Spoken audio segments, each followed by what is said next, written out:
The Scada acronym stands for Supervisory Control and Data Acquisition. When considering this term, you can conjure varying images, and you should. A Scada system is a collection of both software and hardware components that allow supervision and control of plants, both locally and remotely. The Scada also examines, collects, and processes data in real time. Human-Machine Interface, or HMI software, facilitates interaction with field devices such as pumps, valves, motors, sensors, etc. Also within the Scada software is the ability to log data for historical purposes. The structural design of a standard Scada system starts with remote terminal units, or RTUs, and/or programmable logic controllers, or PLCs. As you know, RTUs and PLCs are microprocessors that communicate and interact with field devices such as valves, pumps, and HMIs. That communication data is routed from the processors to the Scada computers, where the software interprets and displays the data, allowing for operators to analyze and react to system events.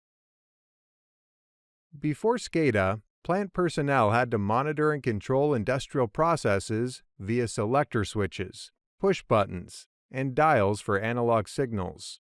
This meant that plants had to maintain personnel on site during production in order to control the processes. As manufacturing grew and sites became more remote in nature, relays and timers were used to assist in the supervision and control of processes. With these devices employed, fewer plant personnel were required to be on site in order to oversee and control operations. While relays and timers did provide some level of automation, the panels required for these devices took up valuable real estate. Troubleshooting was a nightmare, and reconfiguring was difficult at best. These issues, in conjunction with the need to grow even larger industrial plants, helped to facilitate the birth of automation. Controlling industrial plants via processors became a reality in the 1950s. Gas and oil, utilities, and manufacturing were major users of these new technologies and supervisory control. About a decade later, telemetry came on the scene to offer even more remote capabilities, with automated communication and data transmission to remote monitoring locations. Another decade later, the term Scada was used to describe systems with PLCs and microprocessors that were being used for the monitoring and control of automated processes on an even greater scale than ever before. Scada, back then, was anything but practical. They were colossal machines, mainframes really, and since networking was not yet in the picture, they were standalone units.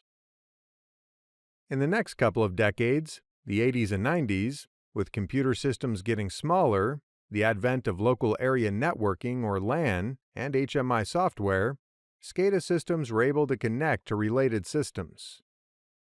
Unfortunately, though, the communications were typically proprietary, which meant that connections outside of the particular vendor of the Scada system were not allowed. This early Scada was coined distributed Scada systems. Later, in the 90s and 2000s, Scada began to implement open system architectures, with communication protocols that were not vendor-specific. As you can imagine, this opened up Scada's ability to connect with varying vendors. This newer, more improved Scada was then called a networked Scada system. Newer and improved Scada, unfortunately, didn't last long. With computer technology growing rapidly, IT development quickly gathered steam. The default database for IT became Structured Query Language, or SQL databases. Scada developers didn't implement these standard databases, so Scada became out of date rather quickly when other technologies so rapidly changed.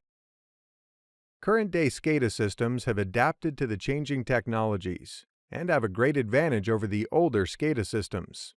With the adoption of modern IT standards such as SQL and web-based applications, Today's Scada allows for real-time plant information to be accessed from anywhere around the world. Having this data at the operator's fingertips facilitates improved plant operations, allowing for responses to Scada system cues based on field-collected data and system analysis. These operator interactions can be from a computer right on the plant floor to an office building in some other region in the world. Advancing technologies have indeed made the world seem like a very small place, relatively speaking. And because the current Scada system software has typically adopted the SQL database model, historical collection of data may be logged and used in trending applications to further improve plant processes, as well as creating mandated record keeping for some of the industries out there. Essentially, Scada is a collection of hardware and software components. This collection of components begins with real-time data collected from plant floor devices, such as pumps, valves, and transmitters. These components don't have to be from a particular vendor. They just need to have a communication protocol that the processor can utilize. Data collected from the field devices is then passed to the processors, such as PLCs. From the processor, the data is distributed to a system of network devices. These devices may be HMIs, end-user computers, and servers. On the HMI and end-user computer, graphical representations of the operations exist for operator interactions, such as running pumps and opening valves. This data may also be analyzed and used to enhance plant production and troubleshoot problems.